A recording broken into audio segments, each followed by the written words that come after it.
A very beautiful evening to you, Nigerians, and welcome to another exciting edition of your show, The New Deal. The New Deal is a creation of the Obidient TV. And what a time to be alive. What a conversation to have on a night such as this. On tonight's edition, we'll be talking about towards an ultra productive Nigeria. And guess what, guys? We will be talking with one Nigerian whose resume will definitely challenge you, but at the same time inspire you. By all standards, he's an economist, he's also a lawyer, and he's been able to occupy different portfolios in the last couple of years in this nation. Friends, enemies, Nigerians, non-Nigerians,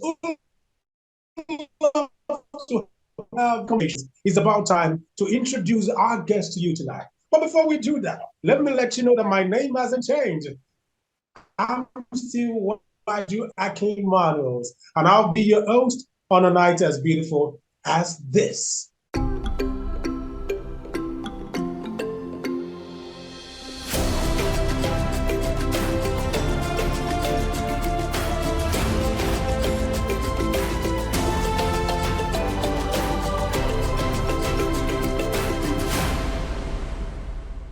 Once again, this is New Deal, and is a platform where conversations about how to birth a new Nigeria are encouraged. Like I told you before now, our guest today is an associate professor, is a former chairman of the Nigerian Electricity Regulatory Commission, known as NERSC. I'm talking about the man who is the head of the Department of Public and Private Law at the Base University. Is everything good rolled into one? Tonight, make welcome with me Dr. Sam Amadi. Good evening, sir. Good evening. Thank you. Sir, it's such an honor to play host to a very distinguished personality such as you. And I would want to hear more about your portfolio, but let's postpone that to the end of this conversation. I want us to cut to the chase so that we can have a great one at that. Like I said, tonight we're talking about towards an ultra-productive Nigeria. So let's start like this. My first question will be, one of the major concepts that have enjoyed currency in recent times within the Nigerian political space is what Mr. Peter Obi coined from consumption to production. That concept, what does it mean? And how does it apply to the Nigerian situation? Okay, thank you very much. I guess it doesn't mean that people are going to consume. Part of producing is consuming, not consumers. There'll be arguably no sustained production. What it means is that the state or society is organized around the dominant, and production is not just about physical goods, it's also about knowledge production, also about abstract goods, science, innovation, both in terms of scientific innovation, technological innovation, as well as even innovation in the social sciences. So I think at a deeper level, what Mr. Peter B actually was meant is the notion that Nigerian society suddenly, in the physical sense, becomes like an expansive factory, like people describe China as a global factory. Different parts of China, things are being fabricated. That's one aspect.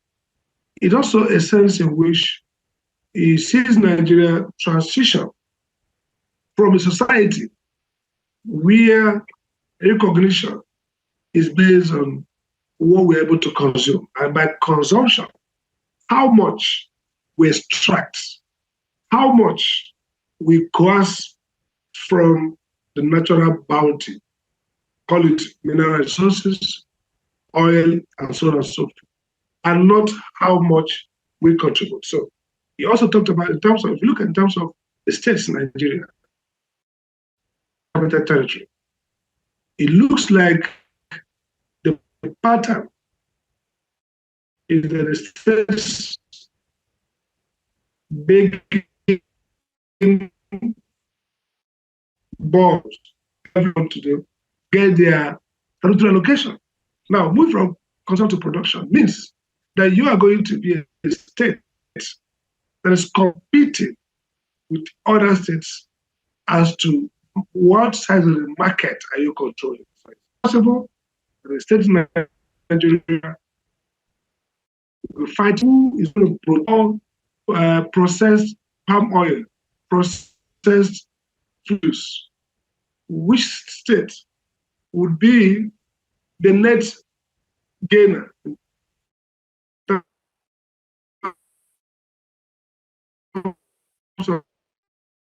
interest and where these goals are coming. It means that the two is governance strategies to attract companies, private entities that produce those goods.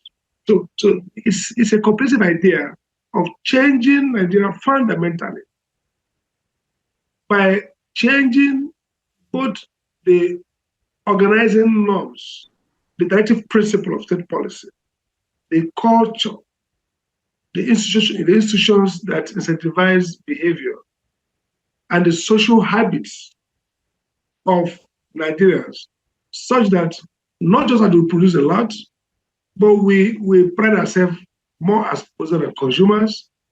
We would begin to honor investors and less those who, through access to political power, acquire more resources, financial resources to use. So I think it's really a transformative idea, and depending on what level, it has layers. One layer is also a layer of what I call reconstruction of Nigeria, changing the institutional dynamics, its legacy, moving from a neo-theocratic society to a modern democratic state that is based on the value of egalitarianism and democratic citizenship, as Peter B. Put his manifesto, which means that everybody's what is just what you bring to the table.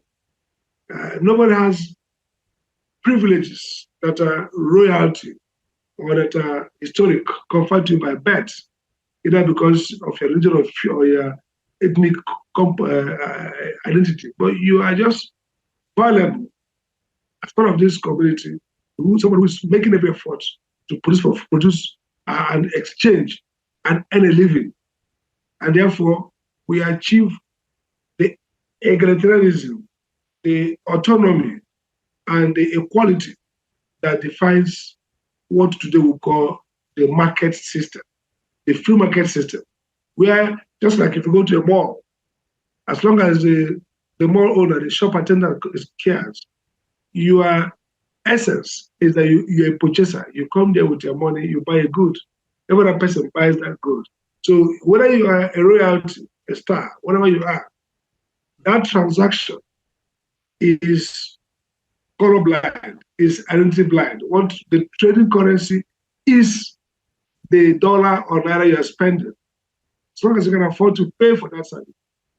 Even if you're wearing a rag, you have access to that service. So in a social framework, when we talk about move from culture to production, we are also emphasizing a cultural change, a normative change that creates that sense that what matters for every Nigerian counts, and they count because they are creators of value at different levels, manufacturing things, producing ideas, exchanging stuff, working as janitors, working as gatekeepers. Everybody counts because everybody is a creator of value. I think that's the subliminal level in which consumption to production makes sense. Not just that, there'll be no, of course, you're going to be a consuming people, because if you don't consume, you won't provide the oxygen for economic development. But you are consuming because you are producing and earning the currency to consume. Not that you are extracting, plundering, and coercing and taking from those who produce to consume. Thank you so much, Dr. Sam, for that explanation. But I want us to do away with theorizing, because the people that we're targeting the most are normal, everyday Nigerians who probably might not understand all of this concept as you have actually explained it. Let's break it to what the streets would understand.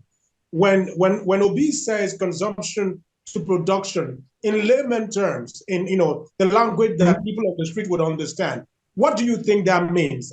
And again, the second question I'm going to ask you before you respond to that will be, the democratic system we practice in Nigeria, does it in any way encourage the concepts that Peter Obi is trying to bring on board in order to be able to grow our economy? You can go ahead. Okay, very good for bringing us to practical terms. Now, think in terms of a young graduate who left the university and is thinking about getting a job. From consumption to production means that he has to, or she has to, first ask himself or herself, what can I do? What skills do I have? And then he has a confidence, number one, that the system is not designed against him ab initio. He has a confidence that if he goes to that company or that ministry and makes a proposition that is value added, the guy on this desk would see through his production or his proposition and not look at it from the perspective of who is this guy? Where is he coming from? Who is his parents? Does he have a letter of credence from a senator, a governor? This is really the first issue. That's the issue around everybody's life counts equally.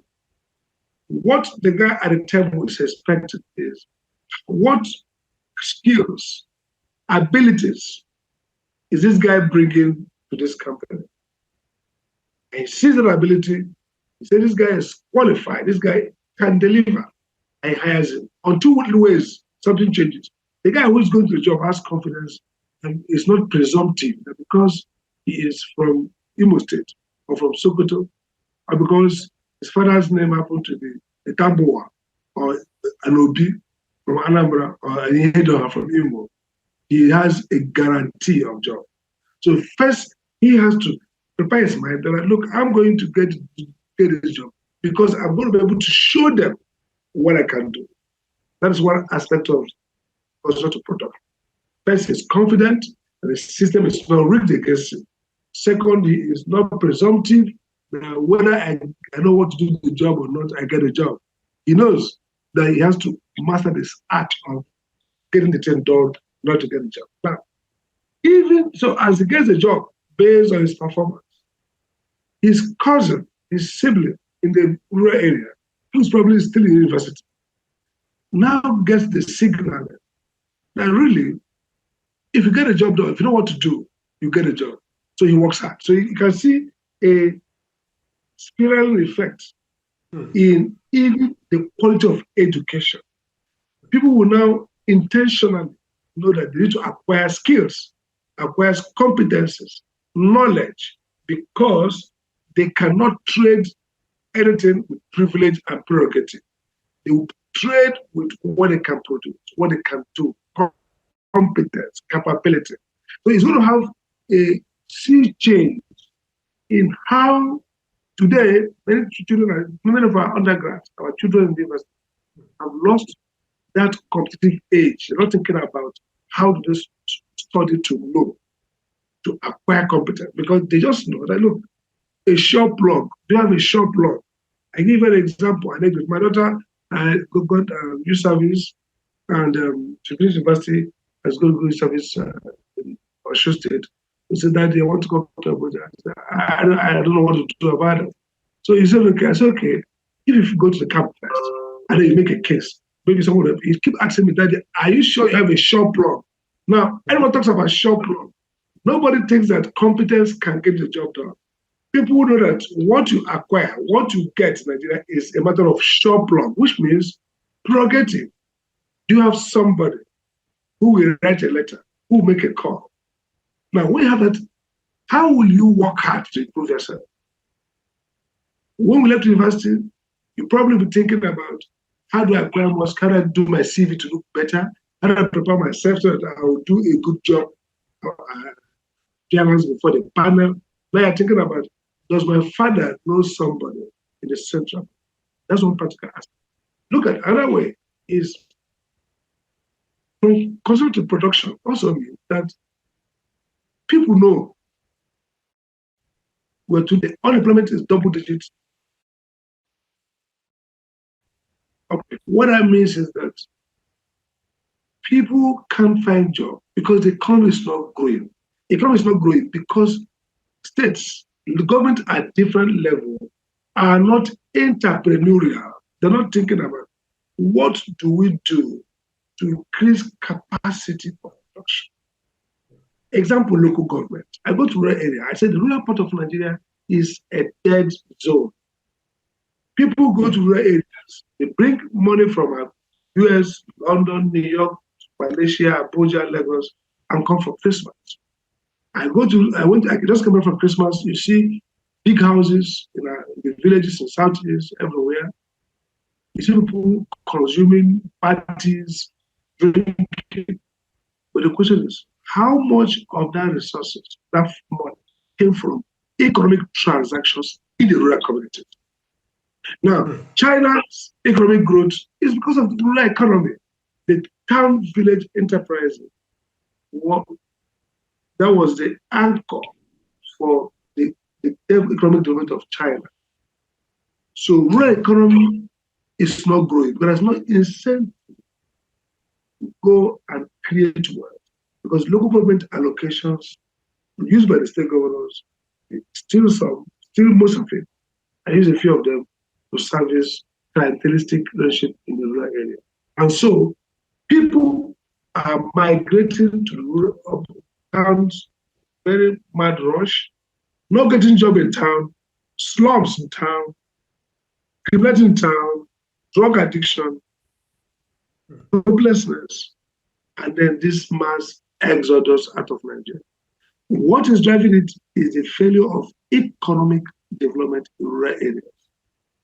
In the 1960s, when Akin-Emmanuels was premier of Eastern Nigeria, in less than 4 years, Southeast became at the highest IGR. In fact, it outpaced Southwest that had a head start than Southeast. Akin-Emmanuels built cottage industries, created industrial clusters. He created from the MNA Enugu side auto cluster. That's why I have the auto cars now, there. He created tourism around Port Harcourt, Ogoja. That's why I have the cattle ranch. He created commercial enterprise cluster for manufacturing around Back Zone on the Shak. He tried to mimic the German Emporium in Onisha, biggest market in West Africa. And Southeast became the fastest growing economy in the world. They were intentionally focused on production, turning the whole Eastern Nigeria, stretching from Anambra down to Crossing State now, into a huge productivity zone. Cashew nuts across Okigwe, Olo, and so on, they are still there today through Sugar Zone. The universities around Sugar and the Enugu Zone. So the idea really that the government had a map to make sure they create wealth and improve livelihoods. And somebody told me, a friend told me, Professor Data says, in the Southeast, we never heard about poverty. Today we talk about poverty, meaning people who have no access to consumption. We may have people who are richer than others, but there were no issues of kind of poverty we have today. This poverty today is because there's no production. Local government, if you look at the local government, the fourth schedule of the local government of the Constitution, it says local governments will maintain economic policy, build healthcare, basic education. Today, Nigeria has a very high, 3% of Nigerians are multi-dimensionally poor. Now that's 3%. Out of it, 78 of them is rural. So out of the 100% of Nigerian poor people, 78% come from the rural area. Because that poverty is defined by lack of sanitation, lack of healthcare, basic healthcare, lack of even basic water, lack of education. Now, if you look at the function of municipal governments abroad, they create wealth and use those wealth to provide those services that are critical to human development. So, move from consumption production, it's not about the federal government. It's about removing that disincentive to production so that the people, like Peter B. used to say, the Nigerian North can become a world-class agro-industrial zone, producing and selling to West Africa, and getting their own money to improve. And because it's local government, it does. I think we're losing you, sir. I don't know if you can hear me. It looks like we're having some technical glitch with Dr. Sam, where he is. But friends, you're listening to The New Deal on Obidient TV, a platform set up to discuss issues that affect Nigeria and our rebirth.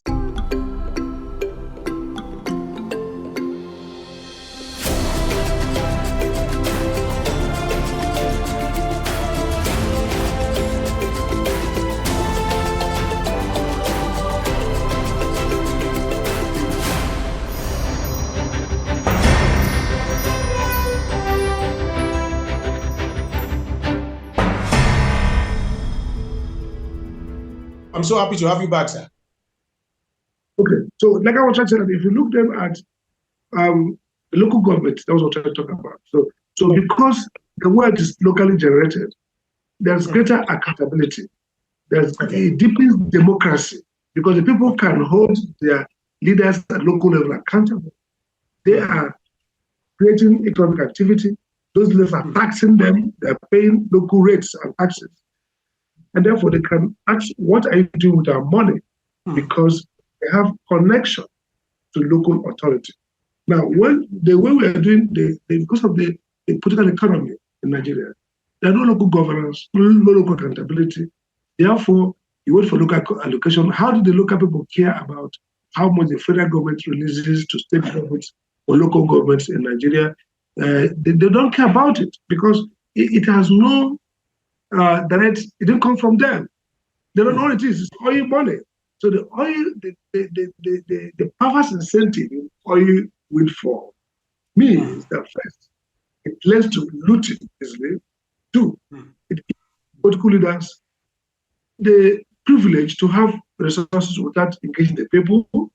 4, 3, it makes them not even invest in the productive activity from which they will realize taxes and make money. Now, if you're a governor and you want to have more money to spend, let's say your budget is about 10 billion, you want to take it to 200 billion or 50 billion, you're going to invest in economic activity that the people will make money and pay the tax.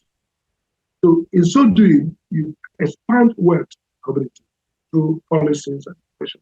And then the people in return increase their tax revenue. So if a business is doing 100 million in the local government area, and the taxes, let's say 1%, whatever it is, it means that it's going to pay about 100,000, if I'm right, to 1 million to the coffers.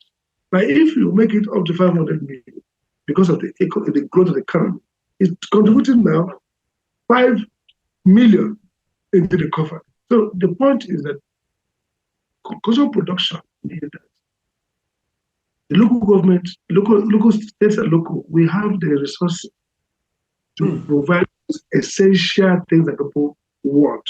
And they'll be able to help the people produce, and because the people are producing, there will be a vicious circle. Economic growth, democracy, all heading up north, etc., increasing because the people will ask questions about the tax money that they're paying for tax. So here, no production, just consumption. Everybody depends on revenue. They have no connection to oil revenue, but they didn't create it. Nobody came to take money from them. The oil, ExxonMobil gets oil for you, pays money to the federal government, share it to the people They take to local government, the governor corners it, use it for himself and politics. People don't know, they don't care. This is how it is practical. It improves, gives job for people. It helps the young person who leaves school have confidence that if he does the right thing, if he produces something, if he shows competence, he could be employed. Not just employed, he could rise in his career based on production because everybody is now wired to look at for value addition.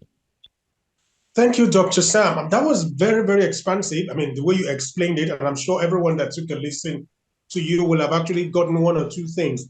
But in the course of your explanation, you tried to help us understand the roles that each tier of government would play in all of this. You mentioned the federal and the state and the local government. But I think I want us to actually still focus our discussion on those tiers. And the reason is simple.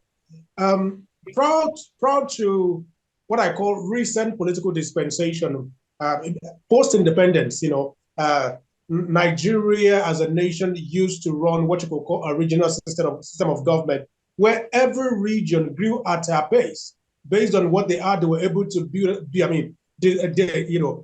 develop their regions with what they had.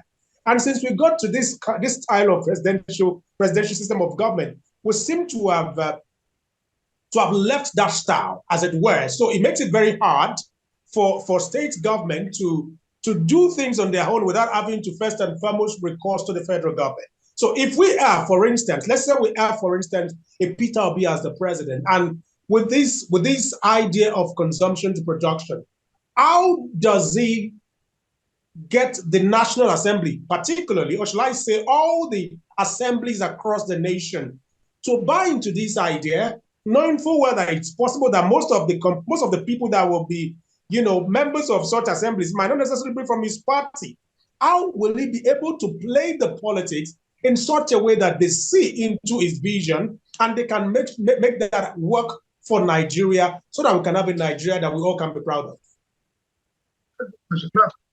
Yes, there are two approaches. One is the approach of constitutional.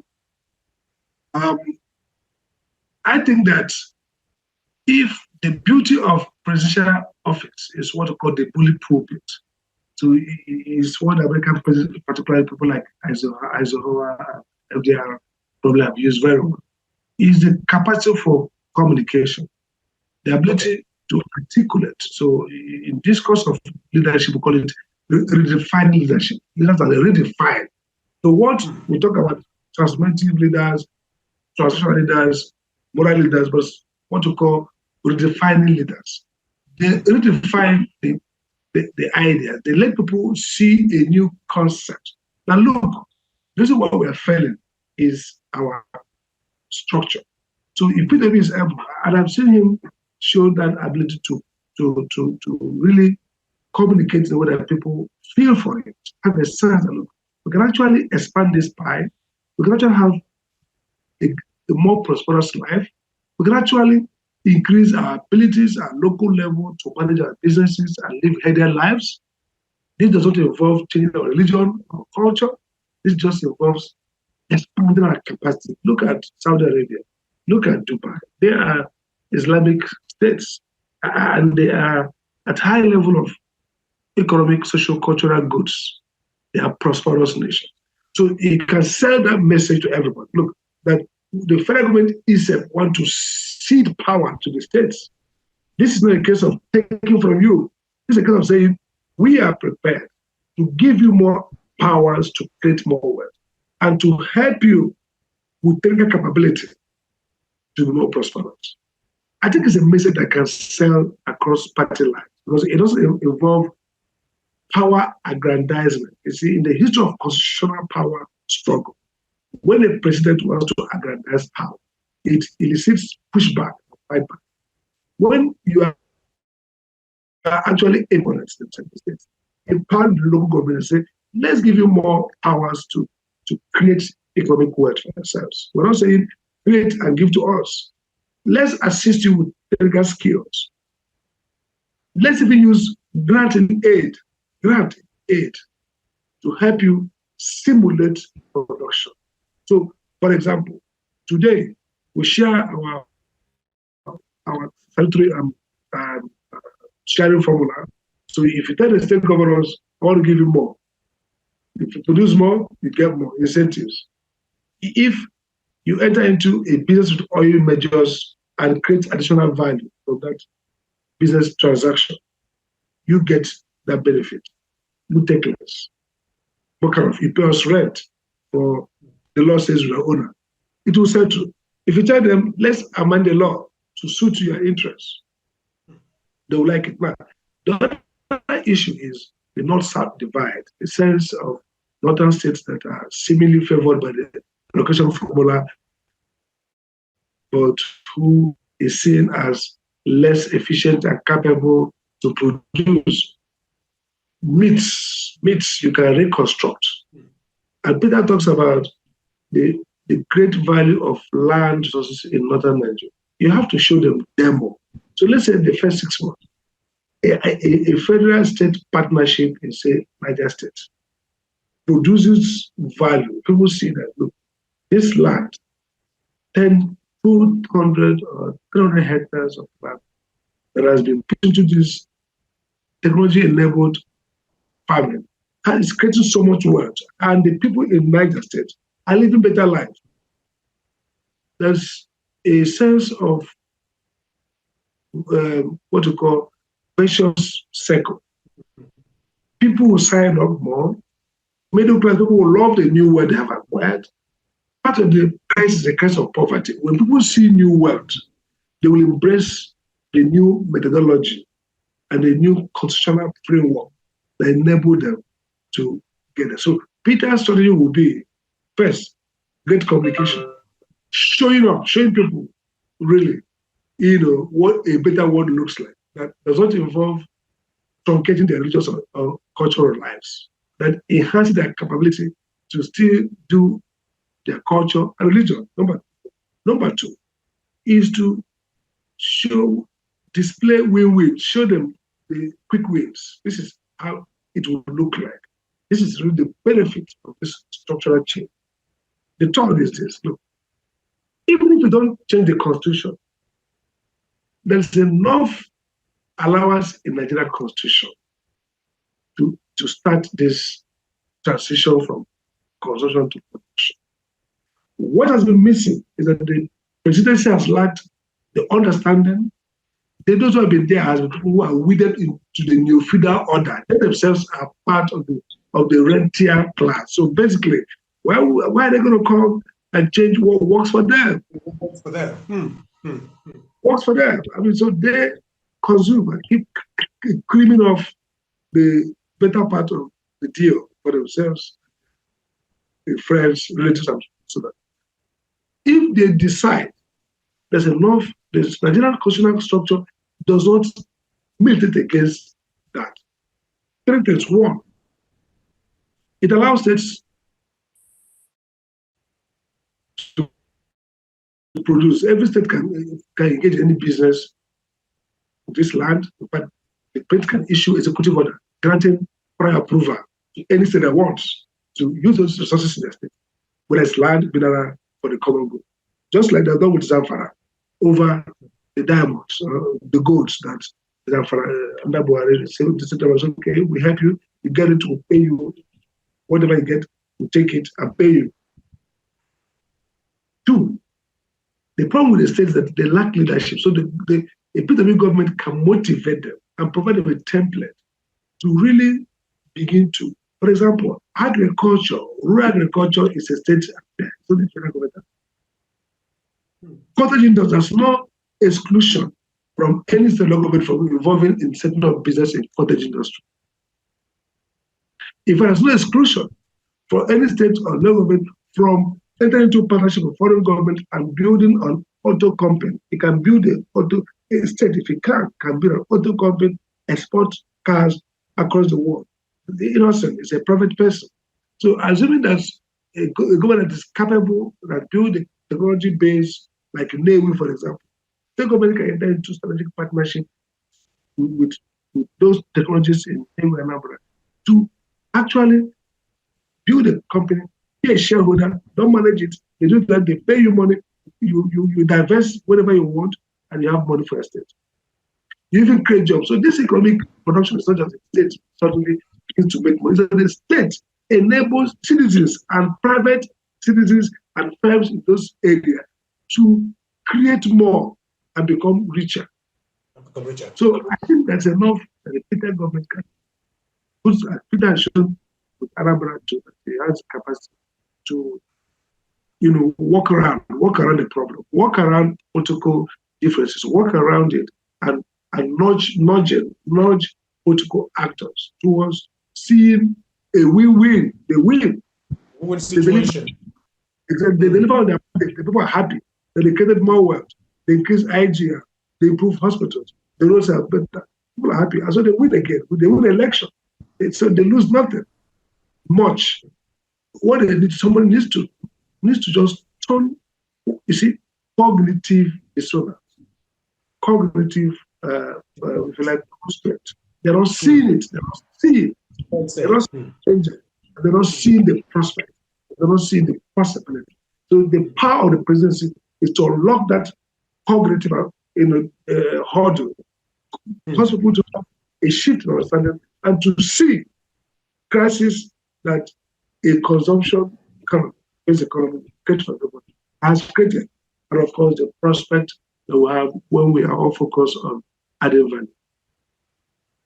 Thank you, Dr. Sam.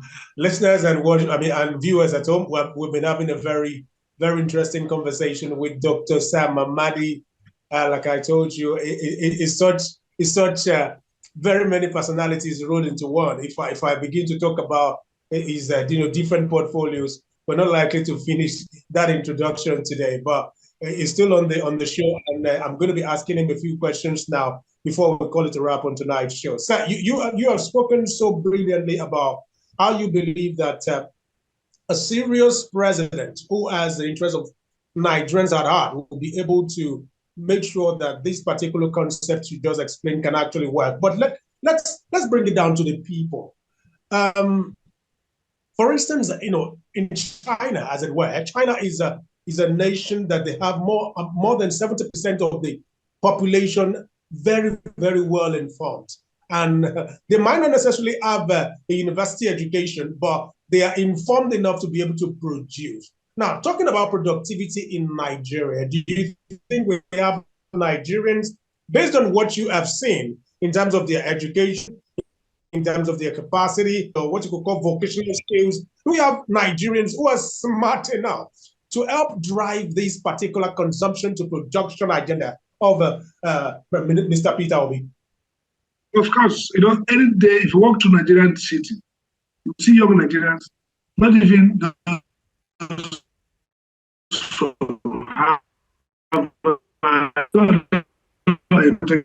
actually from what technical colleges, the gadgets, innovative production. I remember, for example, a man called Dede Maranya in Imo State produce things like wireless telephone, cars, model, did a lot of this, and the Americans have to take him away. He built robots. He built, even today we're talking about drones. Dede Maranya later was taken from Shakara and then of course Nigerian bureaucracy and lack of understanding of innovation. What I brought, I see every day. You go to Aba, go to Neu, go to Soka, go to Kano, go to major cities across the country. You will see raw talent. You will see innovative people producing different things without any structural support. We have the people. We also have our diaspora who are also well educated. So at 3 levels, policy, critical. The level of scientific engineers, top-notch researchers, scientists, and level of technicians, technologists. So today we'll talk about innovation.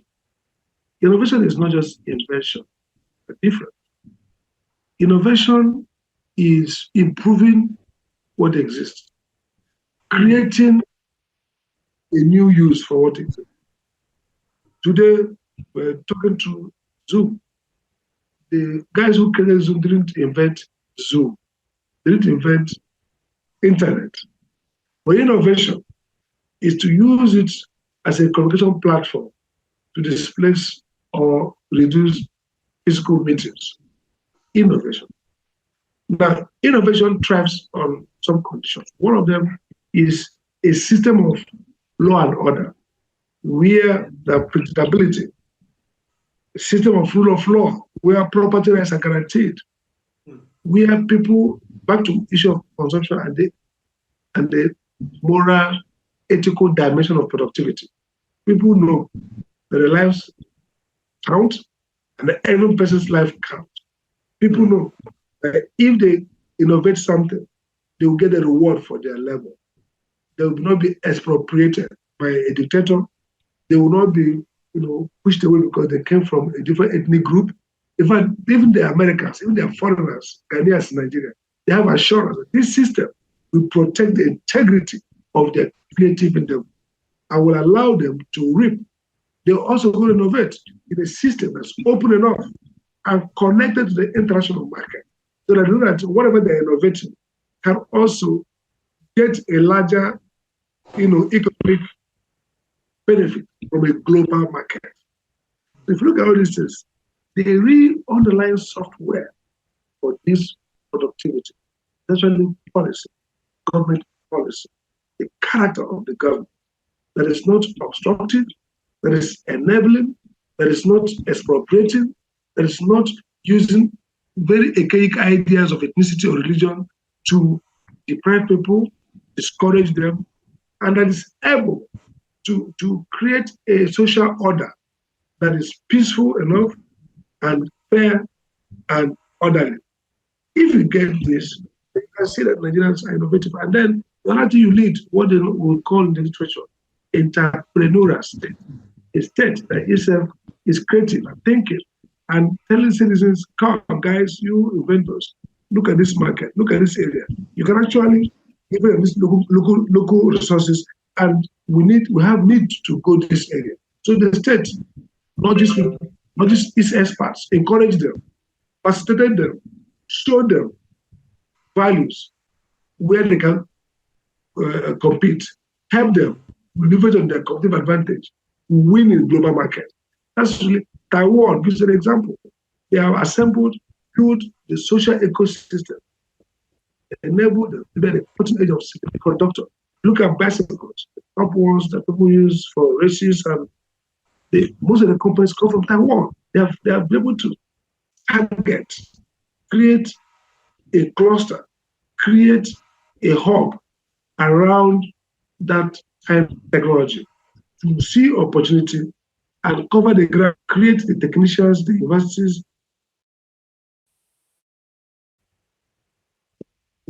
the system rises speed at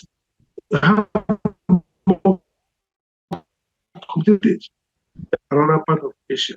That's how a state will help you to become productive and sustain productivity. Thank you, Dr. Sam. Before I go tonight on this show, I would like to ask you this very important question. It's important because whoever is going to take over from President Muhammadu Buhari has a lot of work to do. First and foremost, the news came out a couple of days ago that at the expiration of this government, Nigeria will be owing us as much as 77 trillion naira. For a government who wants to work, and there is scarcity of funds to work with, how do you make this happen for Nigeria in such a very delicate situation that we find ourselves?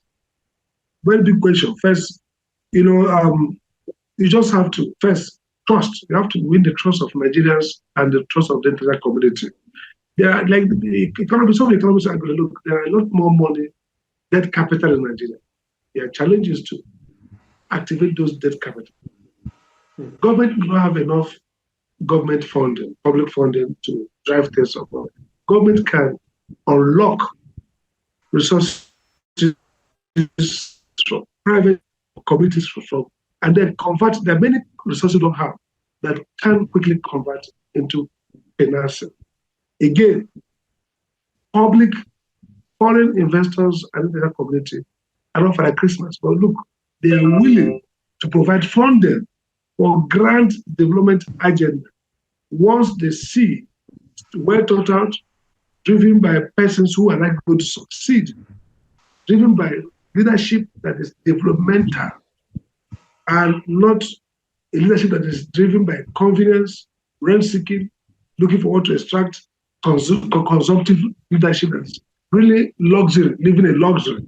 If they see Nigerian leaders, the type like Peter represents, and a few other people, go their sleep, dress simple, look hungry for change, look determined to drive the economy, they'll be able to unlock resources to back up the development agenda.